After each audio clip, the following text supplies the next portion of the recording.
Bismillahirrahmanirrahim. Alhamdulillahi rabbil alamin. Wa bihi nasta'in ala umur dunya waddin. Nastaghfiruhu wa nastahdihi wa natubu ilaihi wa natawakkalu alaihi. Wa na'udzu bihi min syururi anfusina wa min sayyiati a'malina. Man yahdihillahu fala mudilla lahu wa huwal muhtad. Wa may yudlil falan tajid lahu waliyan mursyidan wa la hadiya lahu. Asyhadu an la ilaha illallah wahdahu la syarika lah. Wa asyhadu anna sayyidana Muhammadan abduhu wa rasuluh. Allahumma salli wa sallim wa barik ala hadha nabiyil karim Sayyidina wa habibina wa syafi'ina wa zuhrina wa maulana Muhammadin Mustafa wa ala alihi wa sahbihi wa man da'a bida'watih wa tamassaka bi sunnatih wa jahada fi sabilillah ila yaumiddin. Rabbi shrah li sadri wa yassir li amri wahlul 'uqdatam min lisani yafqahu qawli. Subhanaka la ilma lana illa ma 'allamtana innaka antal alimul hakim. Wala hawla wala quwwata illa billahil aliyil azim. Allahumma iftah 'alaina hikmataka wanshur 'alaina min khazaini rahmatika ya arhamar rahimin. Allahumma arinal haqqa haqqan warzuqna ittiba'ah wa arinal batila batilan warzuqna ijtinabah. Qala Allah Subhanahu wa ta'ala fi kitabil aziz, a'udzu billahi minasy syaithanir rajim. Wa ma umiru illa liya'budullaha mukhlishina lahuddin hunafa'a wa yuqimus shalah wa yu'tuz zakah wa dhalika dinul qayyimah. Shadaqallahu azim. Wa qala nabiyuna Muhammad sallallahu alaihi wasallam, khairukum man ta'allama al-Qur'ana wa 'allamahu, atau kama qala sadaqa Rasulullah sallallahu alaihi wasallam. Tuan-tuan, puan-puan, muslimin muslimat sekalian rahimakumullah, assalamualaikum warahmatullahi wabarakatuh. Amma ba'd, alhamdulillah, alhamdulillah, pada tengah hari ini, hari Selasa 16 Sya'ban 1442 Hijriah, ya, bersamaan 30 Mac 2021 Masihi, kita panjatkan setinggi puji dan syukur kepada Allah Subhanahu wa taala dan telah sama-sama menunaikan solat fardu zuhur berjemaah yang diimamkan oleh Al-Fadhil Ustaz Ashraf Khalid bin Fazil, dibantu oleh Tuan Bilal kita Al-Fadhil Ustaz Khairul Shah, hafizahumullah ta'ala. Terima kasih diucapkan kepada kedua-duanya, ya, dan seperti mana yang kita biasa lakukan setiap hari Selasa dan Khamis, kita akan adakan kuliah zuhur membincangkan kitab Safinatun Najah, ya, kitab yang disusun oleh Syekh Al-Alim Al-Fadhil Salim bin Sumail Al-Hadrami rahimahullahu ta'ala. Kita masih lagi dalam fasal, dalam bab solat, fasal yang ke-23. Ya, pada kuliah lalu kita bincangkan tentang syarat sah solat. Maka kita teruskan dengan, ya, bahagian kedua dan ketiga dalam fasal ke-23 ini, bermula dengan pembahagian hadas. Al-ahdathu isnan, asgharu wa akbaru. Hadas itu ada dua, ya. Hadas ini ialah kekotoran rohani, ya, dia tak nampak. Kalau najis, kekotoran fizikal, nampak. Kan? Hadas, kekotoran rohani, kekotoran bukan fizikal. Tetapi bila ada hadas, maka sesetengah ibadah tidak boleh dilaksanakan. Itu dia. Maka hadas itu sendiri, kata penyusun kitab ini, ada dua. Pertamanya ialah al-hadathul asghar, hadas yang kecil. Wal hadathul akbar, iaitu hadas yang besar. Itu dia.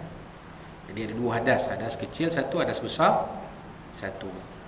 Maka fal asghar, maka hadis kecil berarti bermaksud, maka hadas kecil ini dimaksudkan, didefinisikan, ma aujabal wudu, apa-apa yang mewajibkan mengambil wudu. Maksud dia, ma itu ialah apa-apa. Maksud ni umum, apa-apa yang menyebabkan wajib diambil wudu untuk diangkat hadas kecil itu. Itu maksud dia.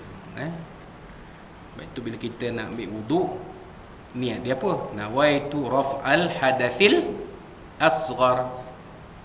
Saja aku niat mengangkat hadas kecil. Nampak? Ma aujabal wudu'a li raf'il hadathil asghar. Itu maksud dia. Apa-apa yang mewajibkan wudu untuk mengangkat hadas kecil itu.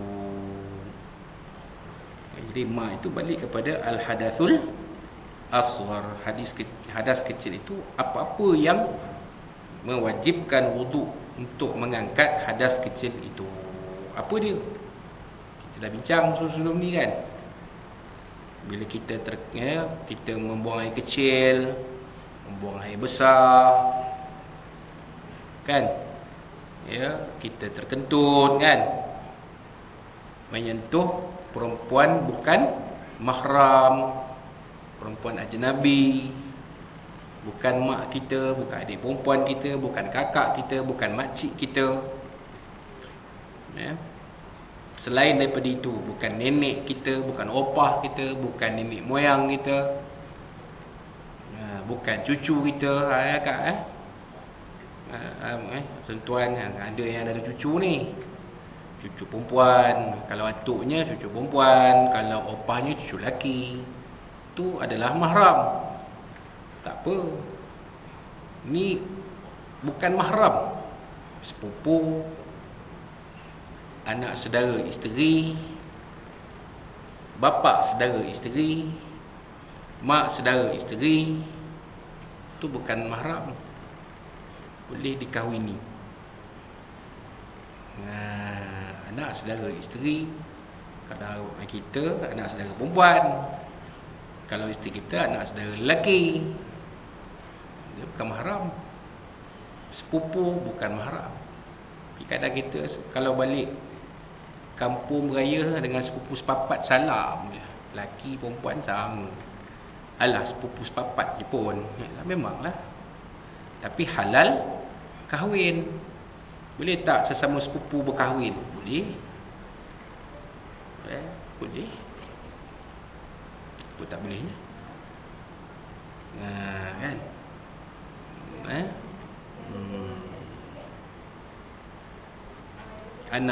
Anak sepupu halal. Contoh ada, Sayyidina Ali mengahwini anak sepupunya Nabi Muhammad SAW, iaitu Sayyidatuna Fatimah. Itu anak sepupu Sayyidina Ali dengan Nabi sepupu. Iyalah, kan? Nabi SAW dengan Sayyidina Ali bin Abi Talib radhiyallahu anhu karamallahu wajhah sepupu. Sayyidina Ali mengahwini anak sepupu Siti Fatimah Az-Zahra. Halal tak anak sepupu? Mana halal? Kita dengan sepupu kita. kita ni dah duda, isteri dah lama meninggal, tengok anak sepupu, aku tengok anak kamu teringat isteri aku, boleh tak aku kahwin dengan anak kamu? Boleh, tak ada masalah. Walaupun anak sepupu. Macam mana nanti kalau kahwin dengan Sina tu nanti apa abang nak panggil saya? Takkan abang nak panggil saya pak mertua? Jawab balik, tu Sayyidina Ali dengan Siti Fatimah apa masalah? Kan? Sayyidina Ali dengan Nabi, kan? Sayyidina Ali panggil Nabi sepupu tu, panggil Nabi pak mertua, kan? Mana benda tu boleh, halal. Itu mahram lah. Antara Sayyidina Ali dengan Siti Fatimah adalah perempuan ajnabi, bukan mahram. Bersentuh maka batal wudu.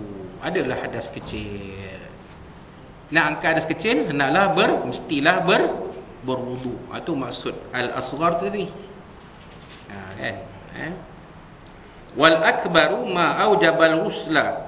Dan hadas kecil itu apa-apa yang mewajibkan mandi untuk mengangkat hadas besar itu.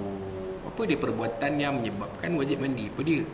Keluar air mani, sama ada mimpi ataupun dengan cara-cara yang selainnya. Ada juga sejuk sangat, duduk kamera handle sejuk sangat, tak ada apa-apa, tengok kain basah bagi besok. Contoh, ni air mani ni. Contoh. Jadi hadas besar lah, ada keluar air mani. Kalau nak semayang, nak berwuduk, kalau nak semayang, kena mandi dulu. Mana boleh terus berwuduk ambil semayang kalau terus berwuduk ambil semayang tak sah semayang tu. Sebab kita masih menanggung hadas besar, kena mandi dulu. Dalam mandi boleh tak disekali dengan wuduk? Boleh sekali dengan wuduk. Malah disunatkan mengambil wuduk selepas mandi wajib atau mandi junub. Mandi wajib lah. Kalau keluar mani tu mandi wajib lah. Kalau bersetubuh, berjima' jadi mandi junub, sama je. Bersetubuh, ada baru sebut tadi, bersetubuh, kan? Walaupun tidak keluar air mani, kan? Apa dia makan tak tahu, Duravel sampai 5 botol, kan? 1 jam pun tak jelai apa. Kan? Tak keluar-keluar, tapi masuk dah, berjimak dah, bersetubuh dah, maka adalah hadas besar. Nak angkat kena mandi. Sebab itulah niatnya rawaitu raf'al hadathil akbar, saja aku mengangkat hadas besar dengan mandi ini. Wajib ke atasku kan Allah Ta'ala. Nampak? Itu dia. Perempuan kering darah haid. Darah haid kering lah. Boleh ke perempuan yang dah kering darah haid? Memang confirm dah, cek-cek memang tak ada. Memang tak ada. Pada seluruh dalamnya kosong, tidak ada tanda-tanda darah.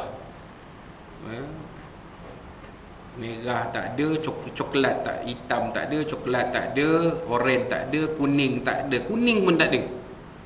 Memang clear. Dia terus mengambil wuduk semayang. Sah tak semayang dia? Tak sah. Sebab dia belum mandi. Wajib mandi dulu, baru berwuduk, lepas tu semayang. Tu dia orang perempuan, sama ada haid ataupun nifas, ataupun apabila bermulanya istihadah. Tak boleh tunggu. Masuk hari ke-16. Macam mana Ustaz, saya dah 16 hari ni, saya kira haid ke? Tak. Akak dah istihadah ni, akak kena mandi serta-merta. Mandi, bersihkan tempat keluar darah, mandi serta-merta, tutup tempat, tutup faraj dengan kain lapik yang sesuai. Kemudian dah mandilah kan, berwuduk. Dan wuduk itu hanya tahan untuk 1 waktu semayang fardu dan beberapa semayang sunat.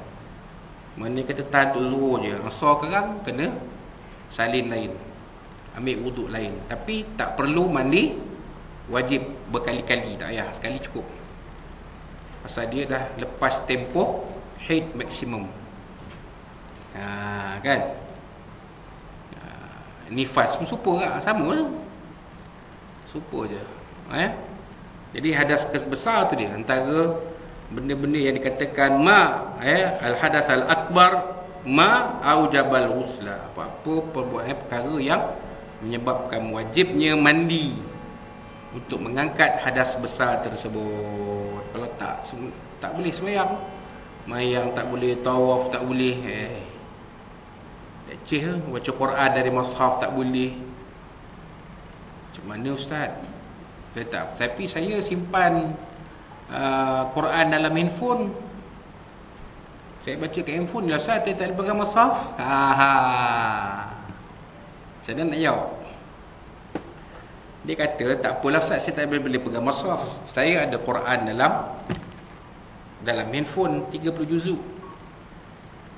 Saya petik lah mana saya nak baca. Macam mana ustaz? Boleh ke?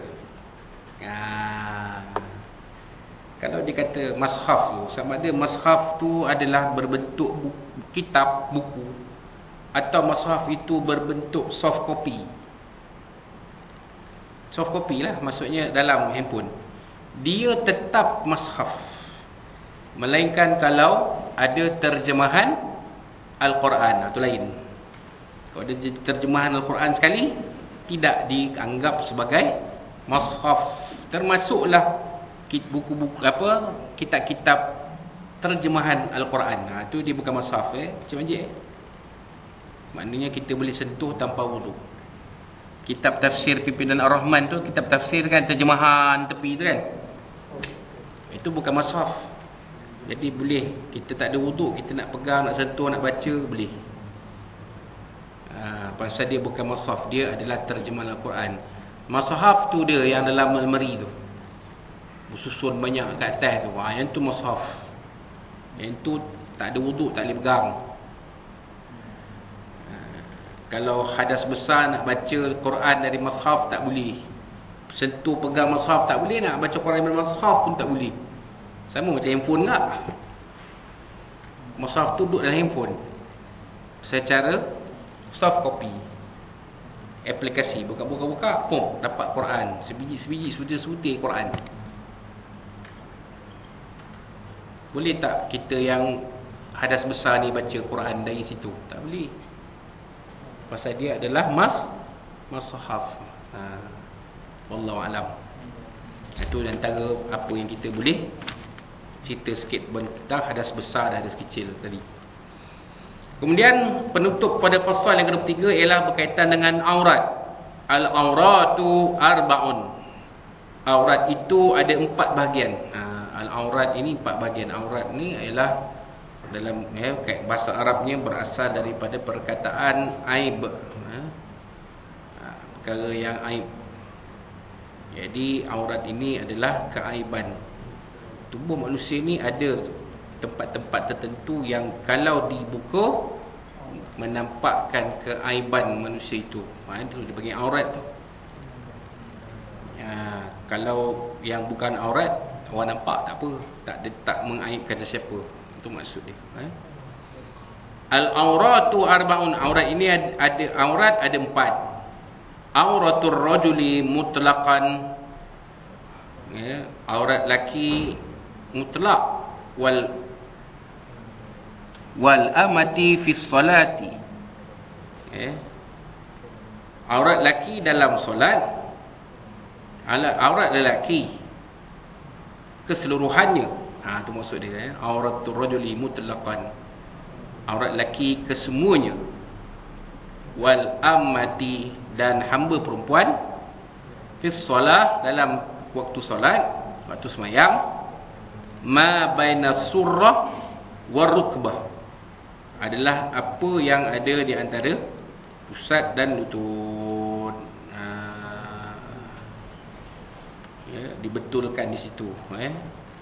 Yang dikatakan ma bainas surah wa rukbah itu bukan bermakna apa yang ada antara pusat dan lutut. Kalau macam tu, kalau kita faham macam tu, maknanya orang lelaki pakai seluar pendek sah semayang dah. Pasal ma bainas surah wa rukbah, apa-apa antara pusat dengan lutut. Maksud ma bainas surah wa rukbah ini dalam mazhab Syafi'i ialah minar surah wa rukbah, daripada pusat sampai ke lutut itu aurat orang lelaki.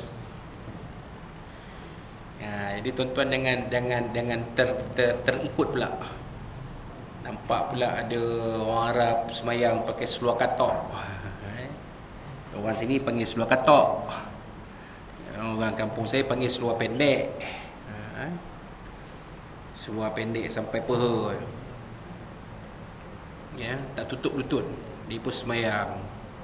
Kita tengok kita orang tua-tua tengok dia siapa pula manusia sesat semayang dalam masjid ni. Dah pakainya t-shirt tangan pendek, pakai pula seluar pendek, seluar katok. Ni tak sah semayang.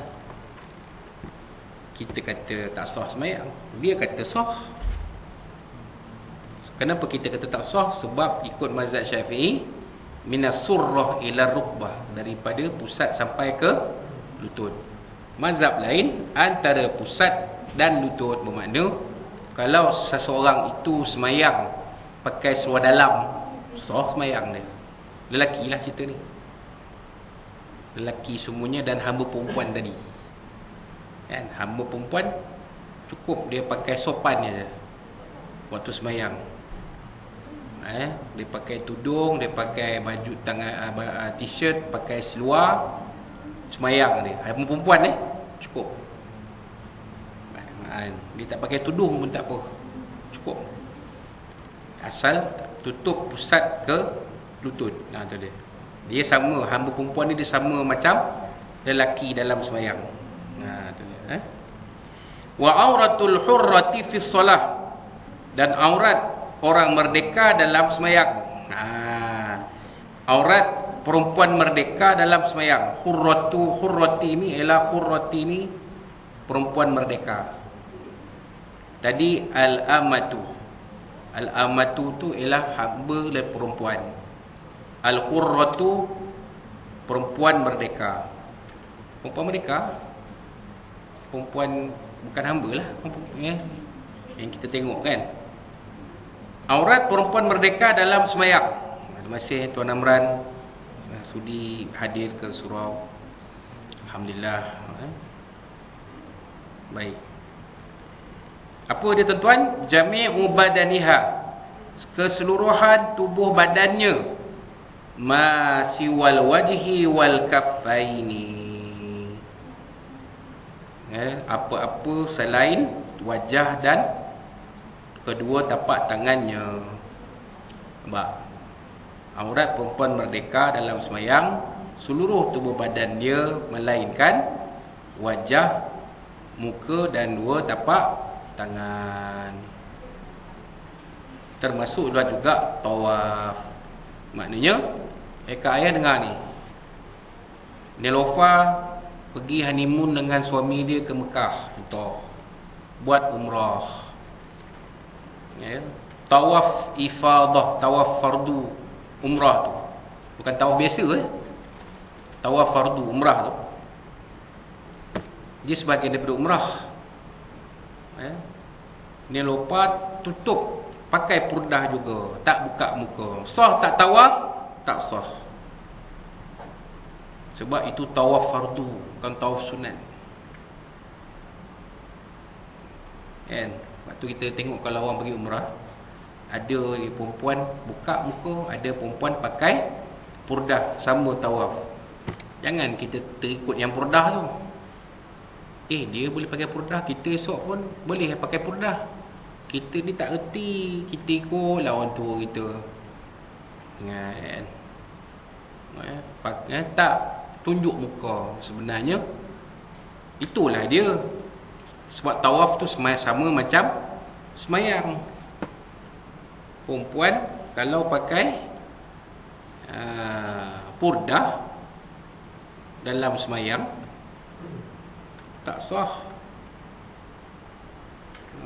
Dia kena buka muka dia. Ustaz, macam mana nak buka muka Ustaz? Kita COVID-19 sekarang. Nampak? Kan?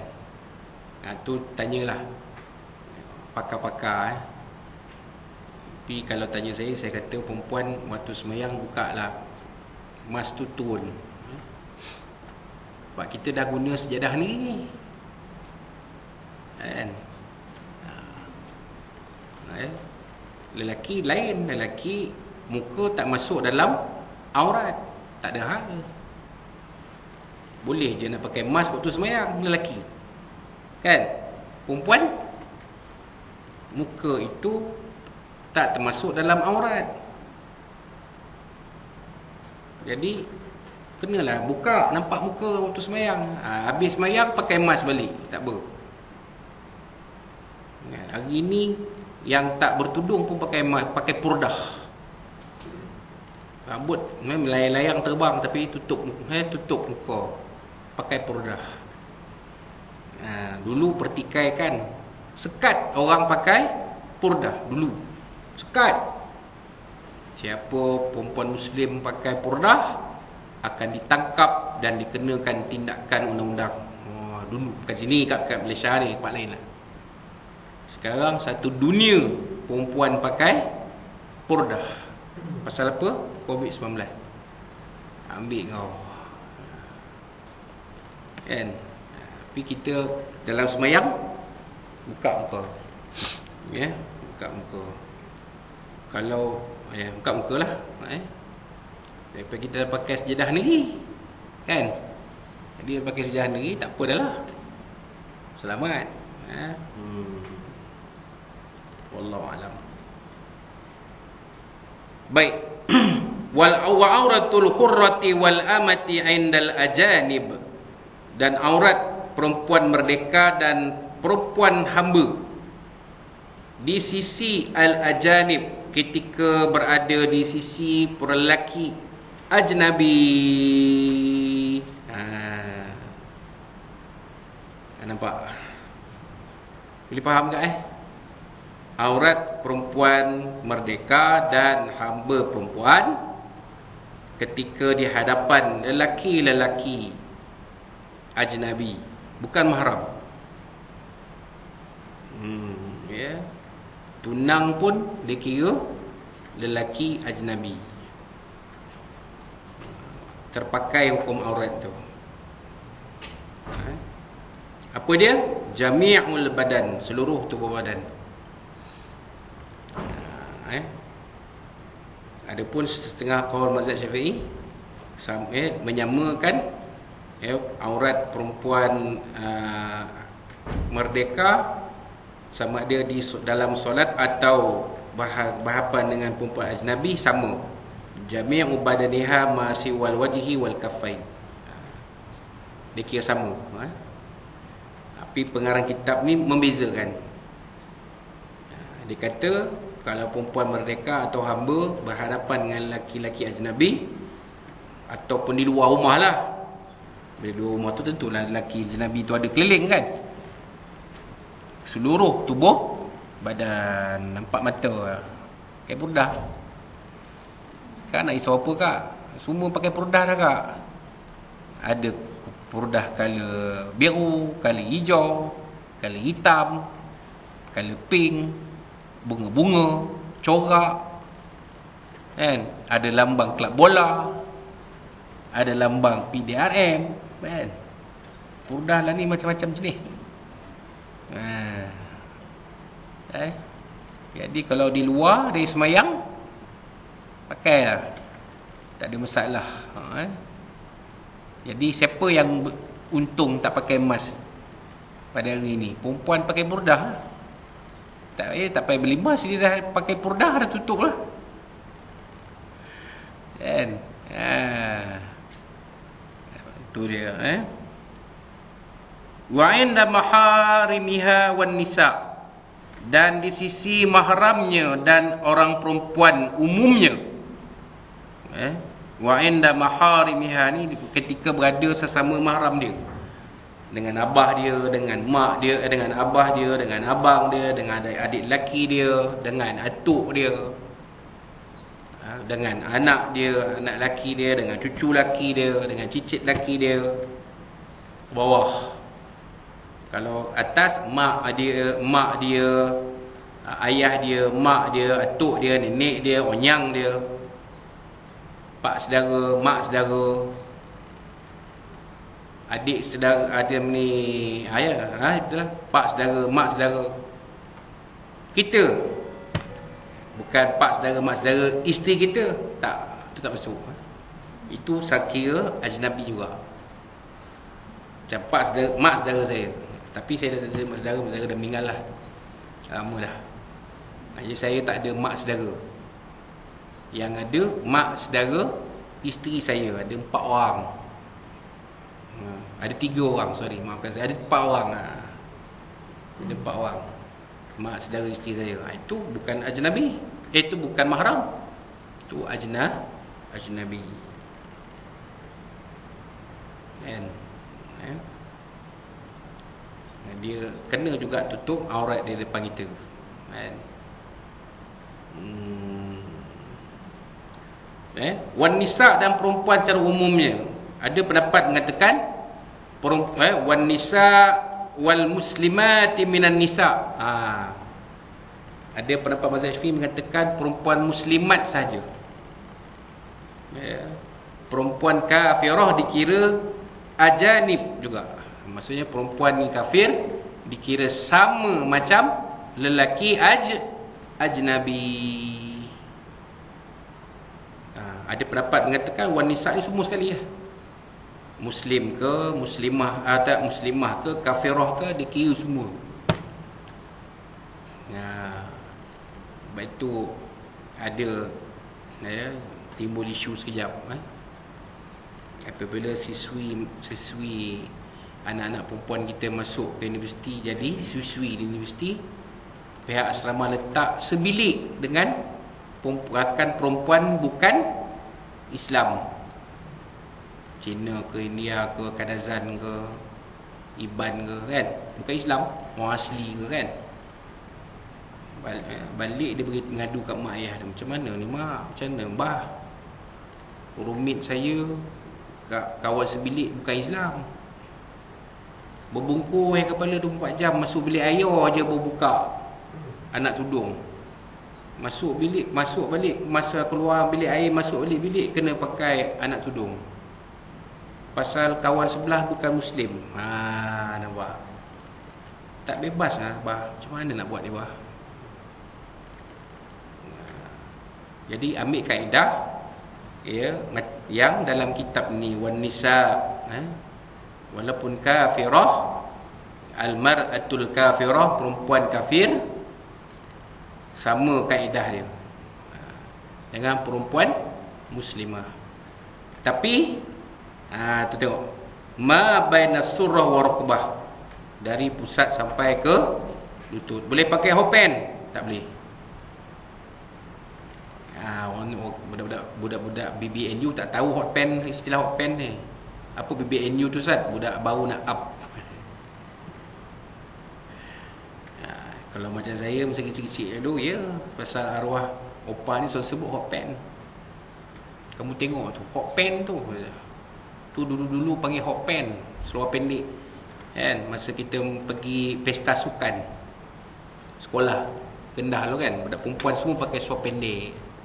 Dulu Cik Majid masa sekolah dulu, bukan tahun lapihan anak kita tak ada dah. Semua yang perempuan ni pakai tudung lah. Ni cerita tahun 70-an, awal 80-an. Budak-budak perempuan pergi sekolah pakai t-shirt, pakai seluar pendek untuk sukan. Kan. Tapi masa tu sekolah rendah Fendi, tak ada benda. Boleh main lagi bola cap, boleh main lagi polis, entry 1 tu jaga, polis mati, pencuri jaga, boleh tangkap badan dia berpeluk, terpeluk, dapat tangkap, kan. dulu lah. Jadi hot pants seluar pendek itu adakah dikata menutup aurat? Tidak. Sebab tidak melengkapi dari pusat sampai ke lutut. Mana kalau pusat sampai lutut tu yang lengkap dia apa? Seluar tidur pijama tu, seluar panjang tu. Seluar trek panjang tu. Kain batik itu, tu lengkap. Walaupun anda beli tak pakai tudung, pakai t-shirt, pakai kain batik, pakai seluar trek, pakai seluar biasa panjang, itu menepati ma baina surah wa rukbah, mana sopanlah. Lebih-lebih lagi di hadapan kawan-kawan yang tidak beragama Islam. Sopanlah tu, berpakaian sopan tu. Tapi kalau pakai seluar pendek macam dulu kak, main bola jaring pun pakai seluar pendek. Saya ingat lagi tu kak weh, orang lelaki, kami budak lelaki disuruh jurulatih bola jaring sekolah jadi sparring partner 5-6 orang main bola jaring. Bayang kak, kami lelaki lawan perempuan bola jaring. Oi Allah, kan lelaki jadi sparring, si baik tak boleh peluk-peluk. Bola jaring mana ada peluk-peluk kan, dia pergerakan-pergerakannya maling. Kan? Ingat lagi tu kawan-kawan tu, pakai t-shirt, pakai seluar pendek, rambut panjang ikat tocang. Jadi hopen tu tak kira, tak menutup aurat sebenarnya. Wallahu a'lam. Itu dia, aurat, pengkelasan aurat. Itu dia, wallahu a'lam. Jadi habis kita membincangkan pasal yang ke-23 di bawah tajuk pembagian hadas dan aurat. InsyaAllah pada kuliah kita akan datang, kita akan sambung dengan rukun solat, fasal yang ke-24. InsyaAllah kita akan sambung pada kuliah yang akan datang dengan izin Allah SWT. Jadi apa yang baik itu dari Allah SWT, dan yang kurang itu daripada kita semua. Wallahu a'lam barakallahu fikum. Aqulu qawli hadza wa fa'zimini wa lakum. Wabillahi taufiq. Assalamualaikum warahmatullahi wabarakatuh.